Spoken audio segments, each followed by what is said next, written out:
This is about protecting children.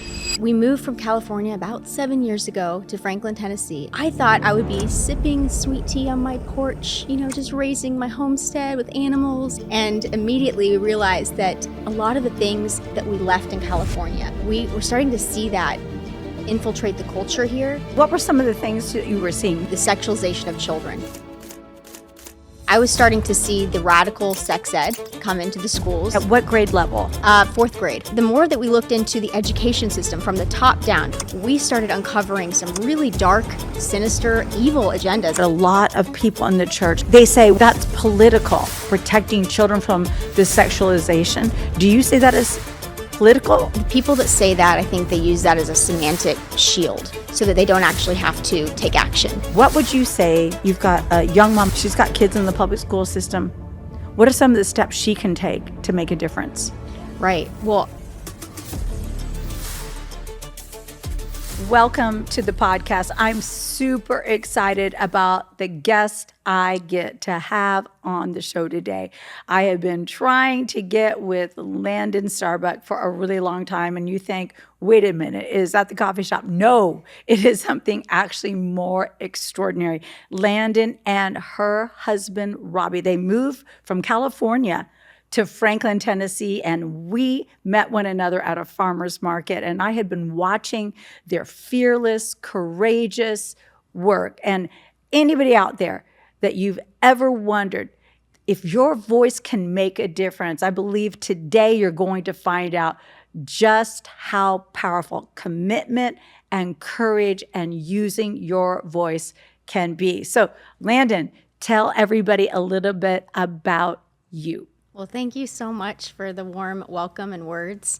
You're such an inspiration to me and to Robbie. Your family is just amazing and beautiful. And it's just so cool that we're sitting here getting to do this I know. together.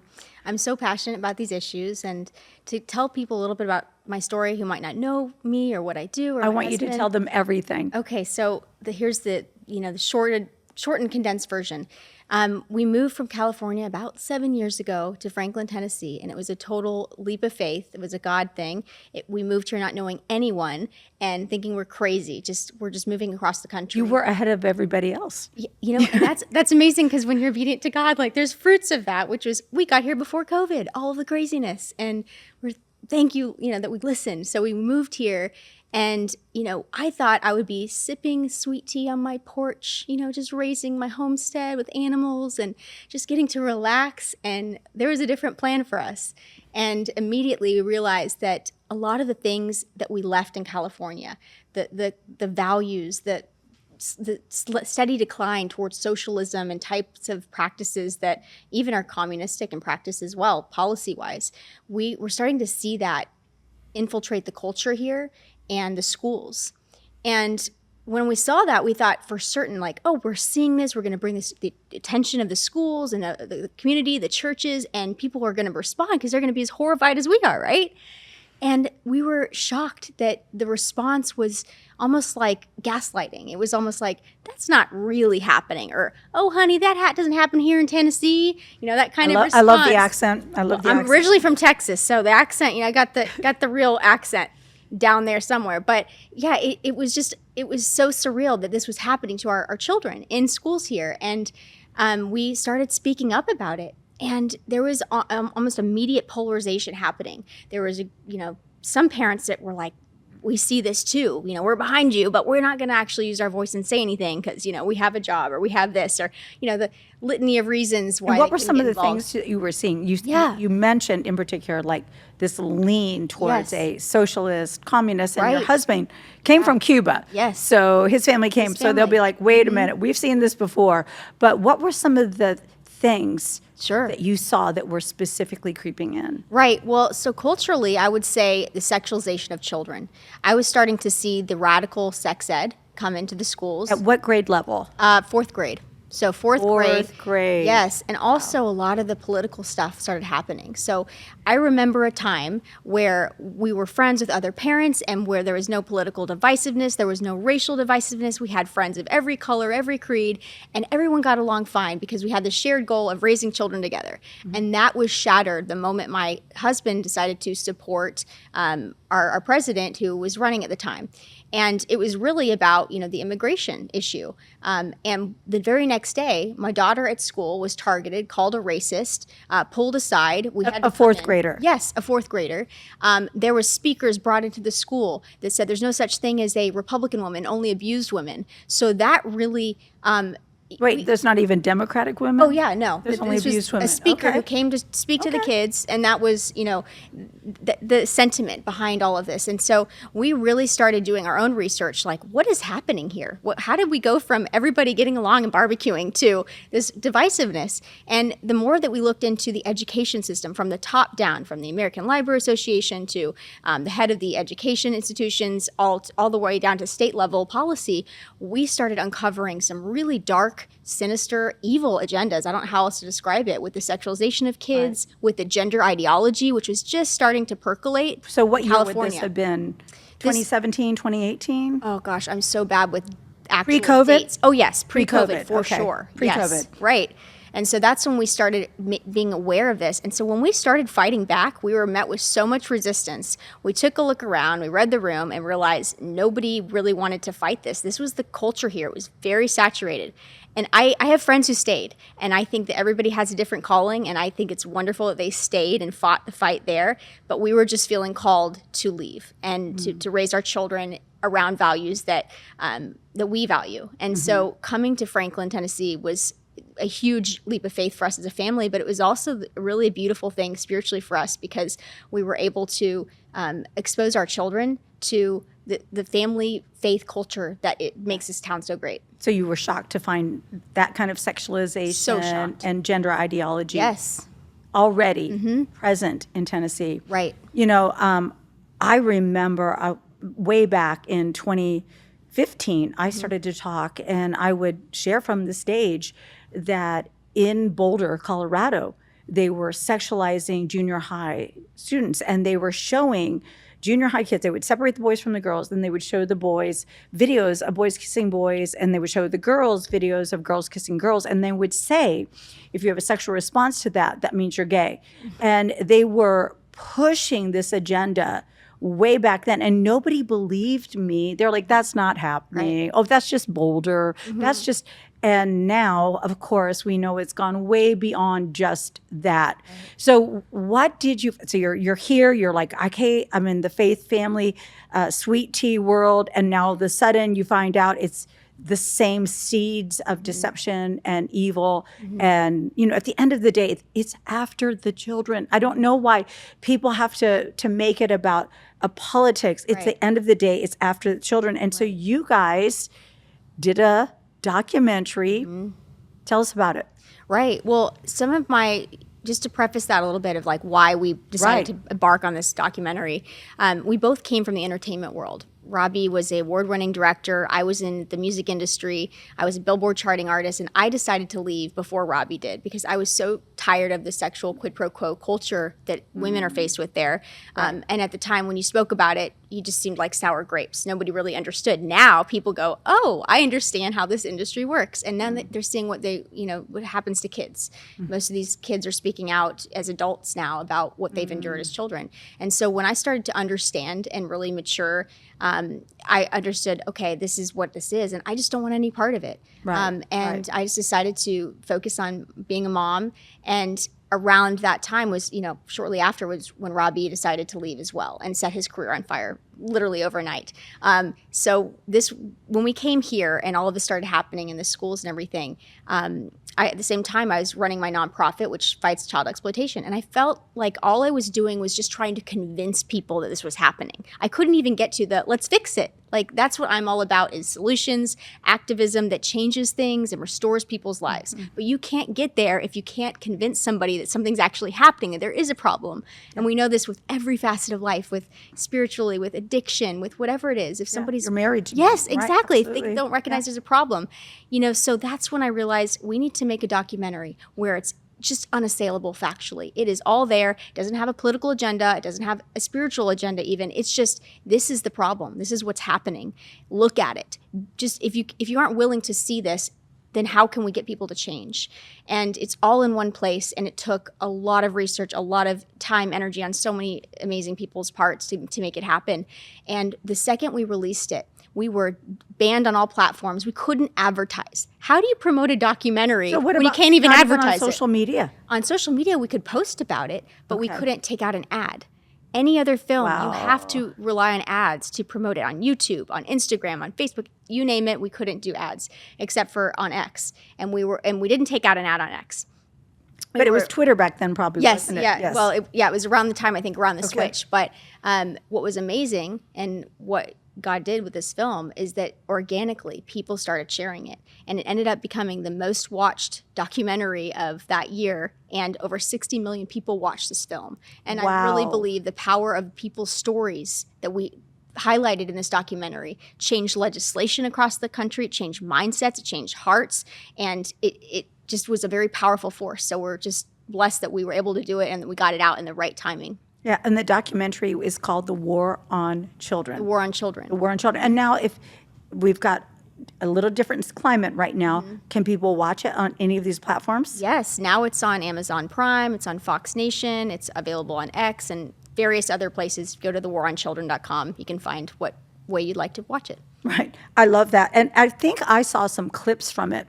And one of the clips that literally I watched and I just started weeping was the story of a mother whose daughter had believed that she was born in the wrong body.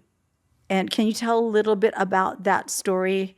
It ends up on a railroad track. Yeah, absolutely. I don't want to ruin the whole scene for people of her story, getting to tell her story. But I know that when we were filming it, I mean, it took everything not to start just bawling. But I was like, don't make this about me. Nobody wants to see my mascara running down my face right now. Just focus on the story, because it was just unbelievable. Like the words that were coming out of her mouth about her child and how people gaslit her, how the system, the child protective system stepped in and essentially took away her parental rights, took her child, transitioned her child, and ultimately took that child's life. In Colorado right now, if you mispronoun or dead name your child, and maybe there's somebody out there, you're like, what's dead name? That's if your child is saying, well, I'm no longer Lisa, I'm now going to be Larry. And if my parents by accident called me Lisa, that would be called dead naming me. And I don't know if it's so much by accident, but if they refuse to call me my new name, then the state can come in and take the child from the parents. Absolutely. And that is insane. And now, and I think it's 3 states, probably more at this point, but they can take them away just for you not believing in gender ideology, for you being a Christian, for you, being somebody who practices traditional values or conservative values. If you simply don't acknowledge the ideology, if you don't use the pronouns, if you don't affirm, they can take the child from you. And in fact, it's happening to a lot of adopted families. They want to adopt and they can't. They're being rejected. Because of their Christian values. That's right. That's happening. So today, something happened though. Can you share about that? Oh my gosh, we're so just relieved, excited, overjoyed that the Supreme Court upheld Tennessee's landmark legislation to ban child mutilation in our state, transgender procedures, medical, chemical, all of that. That is no longer going to be allowed. And it's not just our state. Now there's precedent set. So all these other states, they have limited time left. If they want to keep doing this to children, eventually there's going to be lawsuits and they will end up at the Supreme Court and they're going to uphold this legislation. So we were very careful about how it was going to be written, how it was going to be presented, how we went about getting that done in this state, because we wanted it to be upheld at the Supreme Court. And language is everything. How you work with legislation to ultimately have teeth, is so important. So a lot of credit goes to our lawmakers here in Tennessee. They worked tirelessly to make sure it was right and that it was going to be the precedent-setting law that we would have. Yeah. And, there's people out there that say, why do you care? If it's an adult, they can make that decision. That is true. This is about protecting children. This is about children. I mean, I was just yesterday, we were talking to some guys, and they were two amazing young men, but they were obviously not Christians. And they kept offering John a beer. It was hilarious. But anyway, so we were talking to them, and they were horrified at the idea of somebody sexualizing a child, of somebody empowering a child, somebody who is their brain isn't even developed. They brought up the whole thing. If you can't drink to 21, why would you let children do things to their body that would have, irreparable damage where they could never reproduce? And they're like, how does this even make sense? And so I do think that there's way more people that agree with that. Maybe not even they don't even have to be Christian to want to protect children. But why is it, Landon? Why is it that so many Christians are cowardly? Oh, that's a loaded question. Yeah. I think leadership matters. I think that the pastors have a great responsibility to lead their church and that headship of where to go, where you should go. Same with parents leading their children. It's the same idea. So I think that is really important, that we have strong leaders in our churches that are willing to themselves stand up and say, no, this is not acceptable, and I'm going to speak that truth out, especially for the kids in that congregation listening who might be confused about their gender or their sexuality or, struggling with that. And they're hearing one thing at school and nothing at church. That's right. And I think that's where it becomes the problem. And I don't, I do believe that a lot of people in the church, and I'm sure this happened to you, but they say, well, that's political. Do you see that the sexualization of children, or protecting children from the sexualization, do you see that as political, or do you see that as something that we have a mandate to do as people who are followers of Jesus Christ? The people that say that, I think they use that as a semantic shield so that they don't actually have to take action. Yeah. It's so easy to just say, oh, this is political, but really, and I never thought I'd be involved in politics, and I don't like politics. Nobody likes politics, but I love people. Yes, exactly. And every policy is the end result of a moral standing of some sort. So if we fail on a moral standing, there will be a policy, good or evil, that reflects that. It's just a reflection of how we choose to govern our churches, govern ourselves and our families. And if we don't participate in that space, which we are called to do, and enough pastors I don't think say that, we are called to be in these spaces so that we aren't ceding ground to evil agendas and immorality. I mean, that is our purpose, to speak out, to speak truth. So I think it's very important that people are involved, at the very least, in speaking the truth. Yeah. Well, I want to thank you guys for not caving, because I think so many people do the, well, wow, we're shocked that people are pushing back. So you know what? We're going to live by these principles, but we're not going to take any territory. Right. And you guys obviously decided to live by the principles, but also decided that there needed to be rescue for other people who couldn't see the truth, that didn't believe it was happening, that maybe weren't empowered to find their voice. And I it's been interesting for me as a female minister, and I want to say something about the policies. I've heard Allie B. Stuckey say it quite a few times. She said, policy matters because people matter, and policies affect people. Right. And so I do think Christians have abdicated their God-given rights and powers, and we're one of the few nations where we can still actually have voice and have some support for Christian values. And so I really want to celebrate that you guys have done that, and that you've done it with excellence. And you guys have also come out after DEI. What does that look like? Because I would imagine that's one. I mean, most people would be like, I'll take on one battle. I'll take on the gender identity battle. But you guys were like, no, let's just go for broke with this. Right. Well, when we made the War on Children, we had this battle plan, and you'll see it when you watch the film, outlining like all these areas that we've ceded ground to evil agendas, and how did this happen, and where did it come from, and how do we stop it? And so when you look at different aspects, education, the sexualization, the medical industry, all of these different areas, that's how we know to engage at those different access points. If you want to go deeper, I want to share with you that John and I both use Logos. And why do we do that? Because we want to be smart. We don't want to be stupid. And we use Logos for researching for our books and our messages. And right now, they have told us that we can give our subscribers, our friends, a 60-day free trial. And this is a limited time offer, but they're going to offer 90% off of a bundle that actually includes nearly 200 resources that if you were to purchase all of them individually, they would be $3,000. So you can get that for less than $300. So if you want to know about this offer, go to logos.com/Bevere and get the details.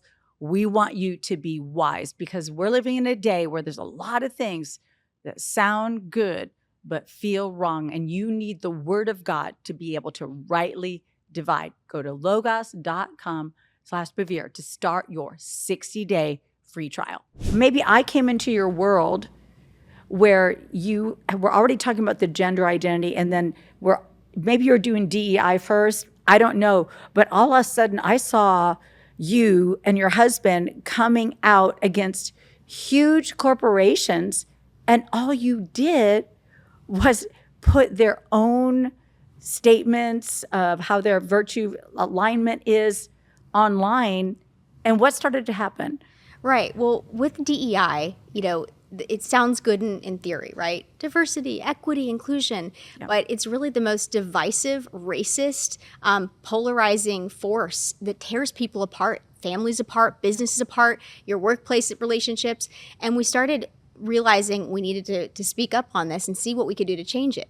And ironically, it was a trip to Tractor Supply for my husband, picking up some hay and stuff, and him realizing that they were supporting some really bad stuff, especially that involved children. And he was like, you know what? I'm not going to not shop at Tractor Supply. I'm going to fix them. I'm going to fix this issue. I'm going to, show the CEOs or whoever's running the show over there what's actually happening. They may not even know. They might not even know. And you wouldn't believe how many of these CEOs have no idea what's happening at their companies.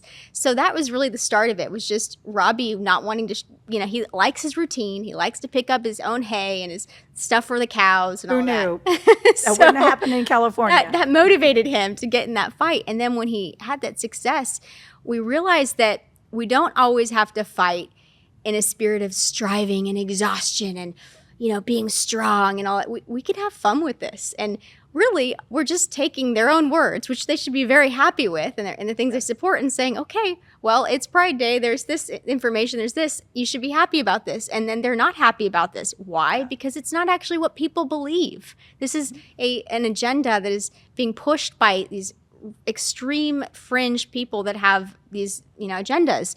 And so if we can push that out and go back to a place where everybody treats everybody equally with kindness, no matter what their gender, sexuality, religion is, then aren't we all going to get along better, and aren't your products going to do better? It's a very simple idea. It's just common sense, really. We did not invent this concept of how to fix this, but we've just had more fun with it, I guess, this go around. So it's been an interesting journey, but it's so exciting to see how many companies have turned that ship around. Yeah. Which victory was the one you guys were the most excited about?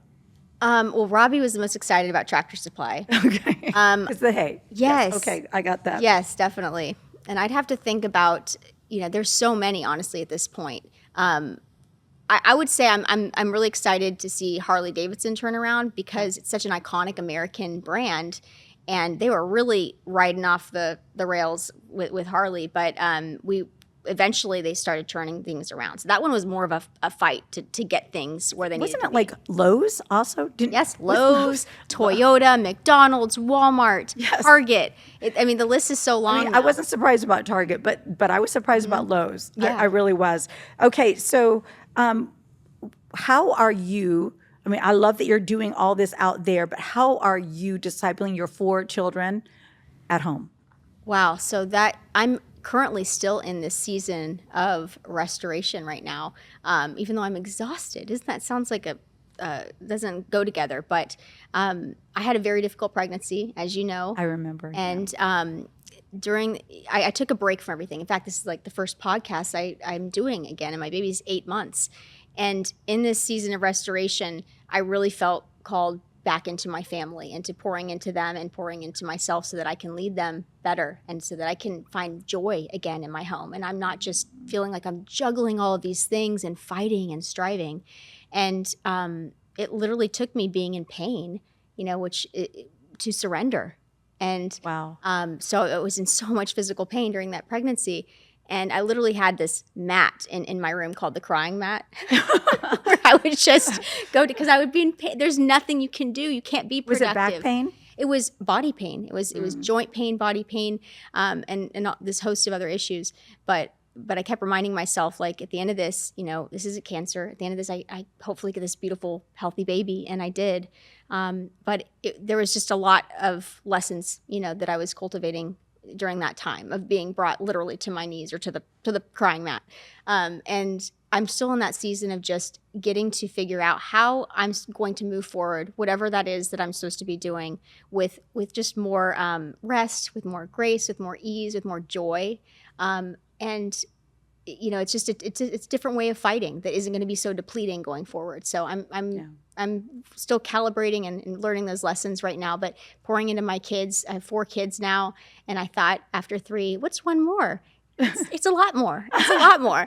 So I have a baby who's still not sleeping through the night. So that makes it a lot more. Yeah, but it's fun. We're having so much fun, and I'm so exhausted at the end of the day. But you look radiant, so that's good. You look good. The under eye concealer is working. No. You look. Well, I saw the last time I saw you, you were still pregnant, and you were in a lot of discomfort, and I don't see that on you. I don't know whether you're this way, but literally, God did something in and through my life with each of my pregnancy. Each of them were different. And I think during a pregnancy is when I felt the most vulnerable. Yes. And because I was the most vulnerable, he had my attention the most. I mean, I was like, why do you do these things when I'm pregnant? He's like, because I've got your attention. I'm like, oh my gosh. But, and I love that you're giving yourself permission to rest. There's a old school Christian song called "The Warrior is a Child" by Twyla Paris. I don't know if you would have ever remembered that, but I just remember that there was this permission that at the end of the day, you go out into battle, but you come home and you're still a child of God. You have to get your life. You have to get your refreshment in the spirit from him. And so I love that you're doing that.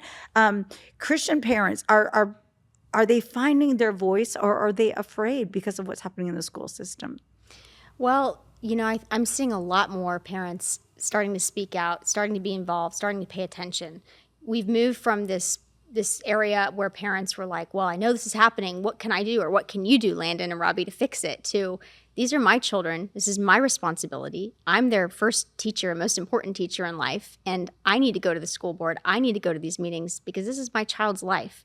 And I'm really happy to see that shift because, these issues are not activists to go fix them. It's right. It's on our responsibility as parents, where we send them 8+ hours a day. The environments that we send them into shape their entire life. And not everybody can homeschool. No, absolutely. And not everybody should homeschool. I know that people are going to get mad at me for saying that, but not everybody has the time. Not everybody has the economic opportunity to stay home from work and homeschooling.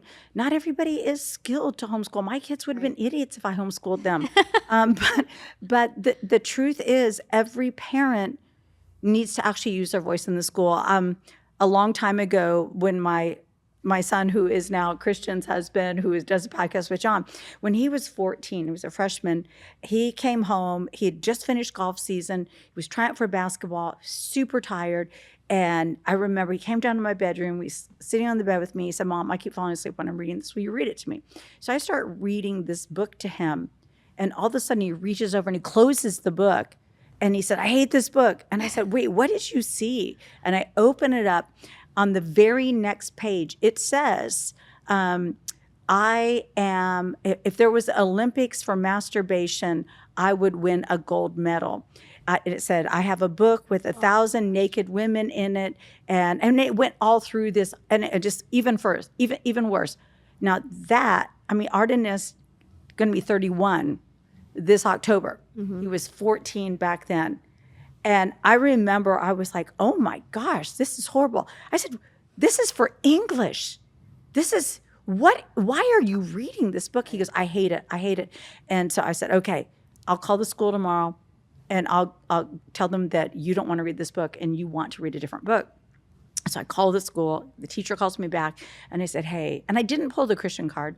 I said, hey, my son, he's not enjoying this book and it's really grieving him. And I'd like to know if there's another option, because it was just at the beginning of the book. And she was like, well, do you want him to read a John Steinbeck book? And I was like, yeah, I actually would. I'm okay with that. And so I said, but don't shame him. I want to respect his conscience. And she was like, okay. So she does the exact opposite. She comes into the classroom. She said, well, somebody's mom doesn't like this book. And she said, so do you want to read the girls' book, Arden? Or do you want to read the book I chose? Or do you want to read the book we read last year? And she goes over, and Arden, of course, is like, I'll read the book that you read last year. She slams it down on his desk, and then she said, everybody else that wants to stay with the book I chose, you come out of the class with me. And left Arden there, and I guess two other boys were like, we hate this book too, and they stayed back with him. But the way the teacher presented it to me, she called me and she said, it's great. They've got a reading group. They're going to go in the library, blah, blah, blah. Arden walks in. At the time, he was 14, 6 foot, almost 3, like, I mean, just shamed. And he told me what happened. And I remember there was this wake-up moment for me, Landon. I thought, why was I okay with my son not reading the book? And I forgot about all the other boys. And I called the school back and I said, can I talk to the teacher? Well, she was gone for the day. I said, can I talk to the principal? And they said, no, you can't talk to the principal. And I said, well, who can I talk to? And they said, well, you can talk to the vice principal. And I said, listen, I said everything. And I said, I want that book pulled. And they were like, well, you can't ask for a book to be pulled out of the entire district. I said, well, I'm asking. And they said, well, you can't. And I said, well, I'm going to publish. And I thought I had such a big following. I was like, I'm going to put this on my Facebook. I've got 19,000 people, and I am putting this on my Facebook. And I said, I'm just going to put excerpts. And so I just wrote something to the effect, it was like a Friday, just because your kids can't read doesn't mean you shouldn't read what they're reading. And then I did an excerpt. Well, it blew up. The school has all of these email things. Parents are like, what are you reading to our kids? They all freak out. I had gone to Focus on the Family and asked them to get involved, and they said, you actually have enough power that you could just do this. Not because of who I was, but they just, as a parent, you're paying taxes. Mm-hmm. You have a voice. And so I remember I came in, and the teacher was scared. She wouldn't meet with me. But the principal was a grandmother, and she was furious. She said, I do not know how this book got in our school system. And I had said, you guys are in violation of your own core virtues with having this book in here. It's endorsing suicide, shoplifting, I mean, all this kind of stuff. And so they sent all the teachers to a training seminar on how to pick books again. And they moved Arden out of the class. And for the next 4 years, the teachers would say to Arden, if you have any problems with any of these books, don't tell your mom, just tell us. You don't have to read it. But I was shocked to learn that same book is back in the libraries again. Oh my God. Yes. It was called The Absolutely True History of a Native American Indian or something like that. It was a Newbery Award-winning book. I'm like, what in the world? It's a perverse book. Yeah. And right now, I do know there's a lot of pushback. We see, there's Reverend Truth who reads books out loud in front of school boards and gets arrested and thrown out. Yeah. Actually, back then, that was the threat I made. I said, hey, I'm going to actually go to your school board and read this out loud if you don't do it. And I also made them write it to the parents. I didn't let them call. I said I want it in writing. Good for you. And but now that looks different. Mm-hmm. What would you say? You've got a young mom, maybe even a single mom, who's home. She's got kids in the public school system. What are some of the steps she can take to make a difference? Right. Well, I have messages every day from moms all around the country asking how do I fix this? And in some situations, I'll never say, oh, there's no hope, but some situations are in a very blue area, which plays a role because that just happens to align with the policies that are in opposition to protecting children's innocence and their minds. And allowing them to have an education free of sexualization. So in those areas, it is very difficult. Their chips are stacked against you. So you do have to align with other parents and come together. And if that's not there, then you do need to make a plan. This is what I say, make a plan, might not happen tomorrow, of other options for schools. There's charter schools, there's homeschool pods, there's other options for education while you fight this. Because at the end of the day, if you can't get this stuff out, it is still our responsibility as a parent, no matter what we have to do to protect our children. And I want parents to have that authority to remind themselves, like, the state is not the parent, the teacher is not the parent, the school board is not the parent, you're the parent. And it's your responsibility and your judgment call. And so making a plan, depending on where you're at. But for parents that do organize, you see the fruits of that. You see enough parents come together, and even in California, I have a friend out in California. They came to a very blue area where they didn't think they were going to make it, but they came in such numbers, fearless, and read the excerpts, and they got 2 of the people on the school board to reverse that. That's amazing. Those books. So it does make a difference where you fight, how you fight, and there's power in those numbers. But it starts by using your voice. So what happened to those friends that kind of disband from you when you started to take a stand? Have they come full circle, or did God just give you new friends? God gave me new friends, and it wasn't there. There has been a couple instances where they said, "Hey, I was wrong about this. I just didn't know." Yeah. But I told them, so Right. I understand. People don't want to believe it. They don't want to believe that because it requires them to act. Right. If you are made aware that something's happening to your kid, now it's on you to do something to protect them.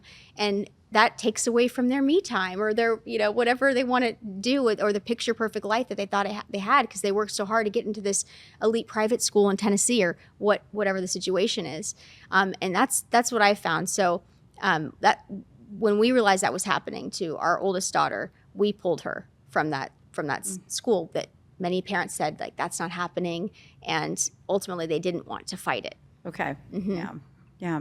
So if she's sitting home and maybe she's like, they say moms usually know. Mm-hmm.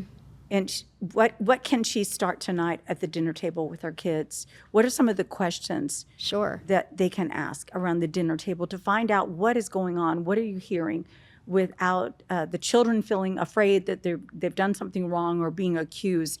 What is a conversation starter? That's a really good question. I like to pull back on that a little bit because I think it matters the culture of the home and how comfortable you are talking to your kids about issues that they're exposed to, like pornography, whether they have access to devices or not, their friends do. So These are ongoing conversations that I think if you're starting from a place of never having these, I think it'd be a good idea to get educated, get informed, get some resources. We have great resources at freedomforever.us on, just everything from what entertainment our kids are exposed to at home to how do I get a cell phone for my kid that isn't exposed to all these social media platforms, or what do I do in these situations? There's great resources there. But if you do have a good rapport with your kids, I think talking to them daily about these issues is so important, and not from a place of judgment or shame, but from a place of, tell me more, share, and listen, really listen to what they're saying without judgment. Because sometimes as parents, we want to go, who said that? What book is there? I want numbers. I want all the information. But if you just listen, they will disclose to you. And then this is at least what I do with my own children. I say, well, how do you think we could handle this? Would you like to talk to the teacher? I give them the opportunity to say, that's good. To go to the teacher and say, hey, I was uncomfortable by this. I prefer not to do this assignment. Here's why. And let them have practice advocating for themselves, yes. and acting out the values that we're trying to teach them rather than us doing it for them. Of course, as age appropriate, but we have these conversations even in front of our younger ones so that they can see how the older ones are navigating that as well. Mm-hmm. So if there's a way where I can empower my child to do it for themselves, I do. But if it's something that requires, as I say, like crossing a line, if it crosses a line where I need to get involved, we'll have that conversation. But I've been really surprised, and I think a lot of parents share this when they allow their kids to really have their values tested and put into practice, the decisions that they'll make. One of my children, their friend, was making some kind of comments about like hurting themselves. And I immediately was like, we gotta call, the school. We have to report, and my child was like, hey, just hold on, Mom, pump the brakes. I want to talk to the teacher first, and I want to let them know. And then I want to talk to my friend and let them know that because I care about you, I want to let you know. I told the teacher because I would never forgive myself if something happened to you. Yeah. And I love you and I care. And I wasn't even involved in that whole thing. I just got to sit back and just support. And I think that kids, they need us to believe in them and to allow them to actually exercise those values and not just us tell them what to do in all the situations. Yeah, because then you're raising children that don't know how to think. That's right. Yeah, and they don't know how to advocate for themselves, and they don't know how to step in. I love that. I wonder, is there a scripture that you guys just kind of laid hold of when you were like, wow, we feel like we're alone, and we feel like we have a Goliath in front of us, and we know that children are being sexualized. We know there's a war on children. I do know that if you guys took a stand on that, I do know that you came under spiritual attack. Oh, yeah. I do know that you came under financial attack. I do know that you came under social attack. And I often find when I find that I get hit by so many things, if I have a particular scripture that is like a sword, that is a weapon in my hand, what is that scripture? Because I believe that some women have heard you. There's going to be some conversations around the table, and who knows? Maybe people are going to get active on school board, active in their library, going through, seeing different things. But they're going to get something is going to hit them, and then they're going to think, well, maybe I shouldn't have done anything, and really, it's because they're getting an attack because they are making a movement in the right direction. Absolutely. Well, the first one that comes to mind is Proverbs 3:5. Trust in the Lord, not lean on your own understanding. In all your ways, acknowledge Him, and He'll direct your path. And I think that's really important because, especially with my personality, sometimes I get in my head and I want to lean on my own understanding, my own intellect, my own past experiences to pave my way forward. And the first thing we should be doing is going to the Lord and consulting the Holy Spirit on what are the next steps. That's all we have to do. It's overwhelming as a parent to have your child come home and disclose something that you feel like a failure at, or you're worried for their safety or for somebody else's. It's a weight. And it happens so frequently because our kids are so frequently under attack now. Yeah. So it can feel overwhelming, and we don't want the enemy to paralyze us. Right. Immediately. It's like we get paralyzed and then we don't do anything, or we choose the lesser path of resistance so that we can not have to expend as much energy or sacrifice to get the ultimate thing that we want out of it. And so I think it's really important that God will direct those paths. Like, I trust Him. I trust that He'll protect our home. I trust that He'll protect our children. I trust that He'll direct the path of what we're supposed to do. I have no idea what I'm supposed to do this next year. Right now I'm with my child and I love it. And if I'm supposed to just continue being a stay-at-home mom and occasionally, coming that's on not a bad choice. I'm okay with all of it. Right. It's such a wonderful place and such a liberating place to really just trust God and surrender. Like, He will direct your path in your specific situation because nobody knows it better than Him. Yeah. And God has a strategy. The enemy has a scheme, but God always has a strategy. So in all of this, I mean, you guys are you're so skilled with music, and Robbie was the director. What was the role that prayer played in all of this? How did you know, okay, this is a documentary, or this is something we pray into, this is something I speak out at, this is something we advocate, this is something we just hold close to our heart and battle in the spirit? How did you know how to navigate those things? By constantly being in prayer and constantly surrendering and being obedient. And I think in that order, coming to prayer, coming to the Lord with your fears, your worries, all of that, so that can sift through, and then you can actually figure out how you're supposed to move forward. And in some cases, you're not. Not everyone is called to do everything. And I think that's where, at least as a woman, I feel sometimes so overwhelmed by, there's the war happening, there's this happening, there's your child's school. And we're not designed to bear all of that on our shoulders. And so coming to the Lord and allowing Him to sift through that with you, to work with you in your heart and say, this is how you can move forward in this situation. This is what you can do about this, and I think that's so important because we can't take on everything. Yeah, because you really do nothing at that point. That's you right. just freeze and you shut down. Yes, absolutely. Yeah. And you can have this, and I do feel like it's a ploy of the enemy to overwhelm overwhelmed, and then people just shut down. And I love that you said surrender, because nobody thinks that being a warrior involves surrender. But I have learned myself that anytime I go into any kind of spiritual warfare, the first place I hit is a place of humility and surrender. Like, okay, so that's what the book of James says. Right. You submit yourself to God. That's surrender. Like, God, this is what I'm seeing. This is what I'm feeling. I'm submitting all of this to you. I'm surrendering it all to you. Right. We resist the devil, and then he will flee. And it's not in our own power. It's not in our own strength. That's right. If we don't surrender first, we try to do it in our own power and our own strength. And then it backfires big time. Yes. I've had backfire. I've had I have too.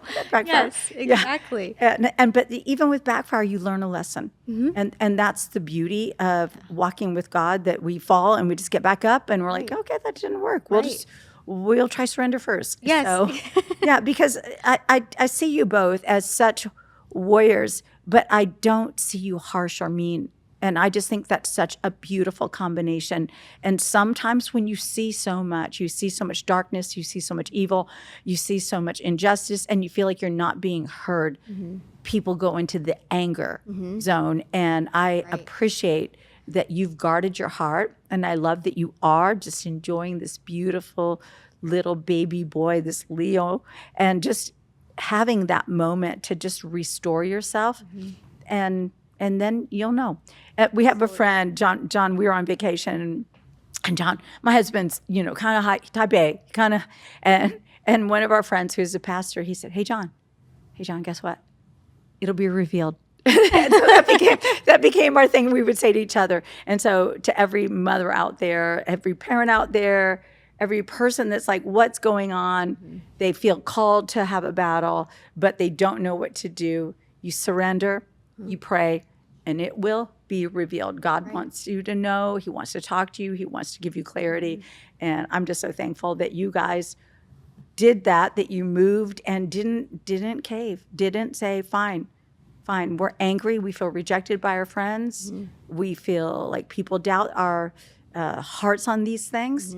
And we'll just go into our own little cave and we'll homeschool our kids and stockpile food and get guns. I really appreciate that you empowered other people. Right. Oh, thank you. And the human part of this is I felt all of those things. Sure. And well, they threatened your children. Yeah. I mean, I followed this probably closer than I should have. I was like, oh, wait, what do you mean you threatened the life of your children? And yet nothing happens. And there's this bullying spirit that threatens and lies and intimidates. And really, at the end of the day, that's its greatest weapon is intimidation. Right. Well, it's amazing. The second you do surrender, you feel better, but also God is equipping you for that next step. So you do have to move through those uncomfortable feelings, but give it to the Lord, and through prayer and surrender, you can move forward.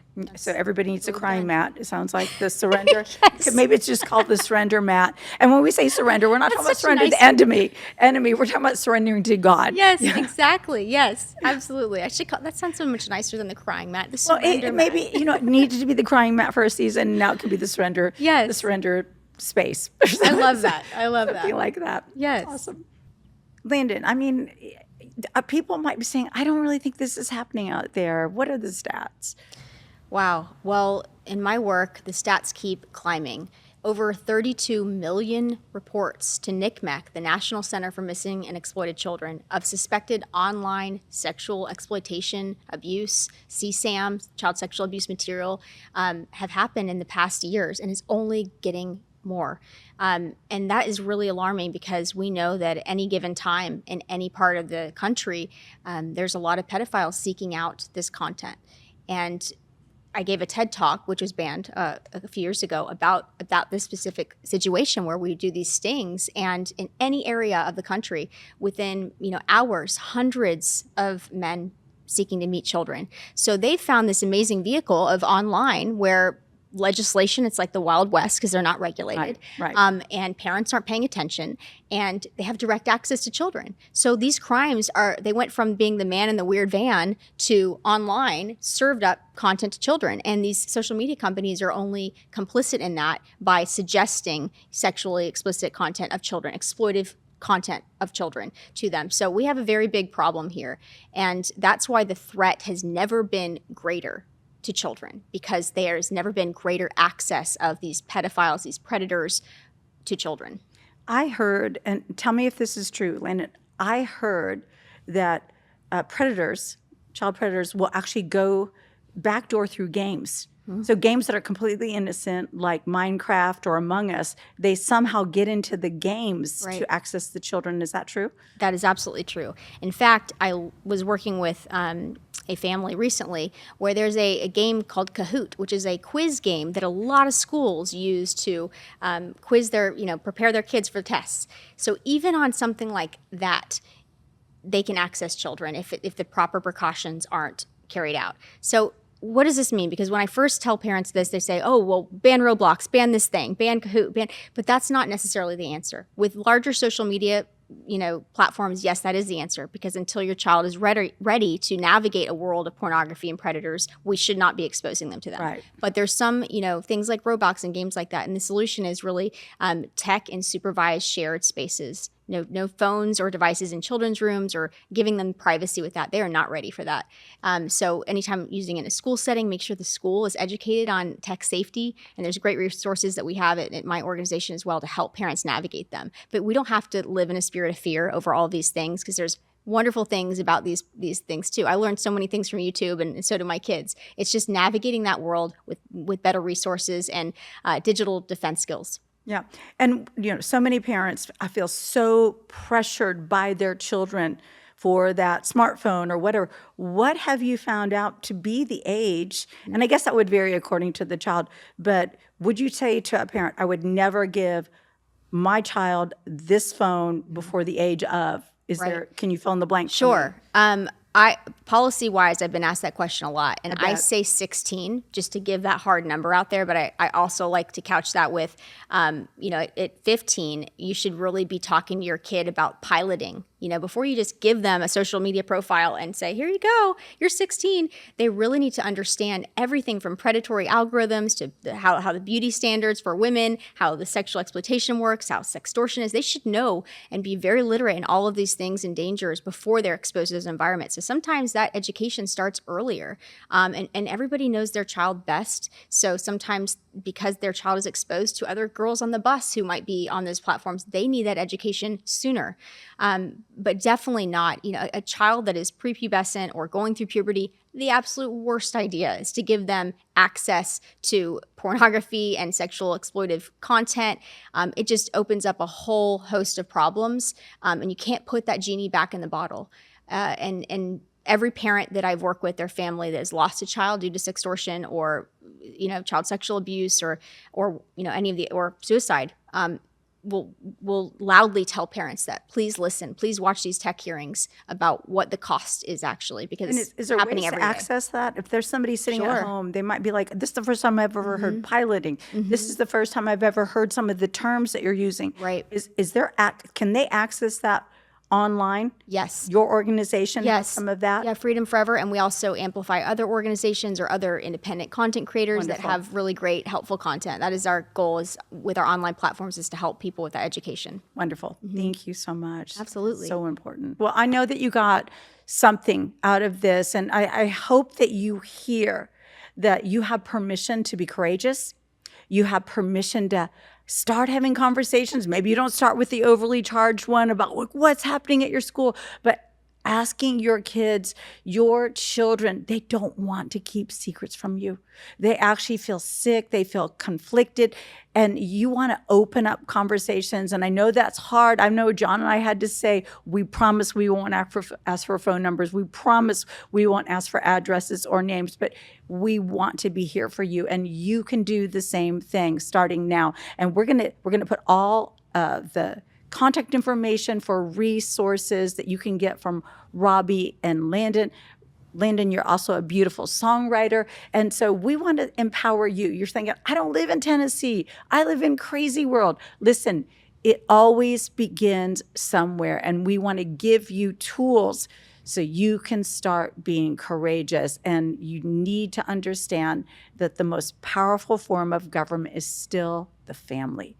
Don't abdicate the power you have as a mother, as a father, as a big sister. You have the power. And I hope this is speaking to you, and you know that you can acknowledge God in all of your ways, and He will direct your paths.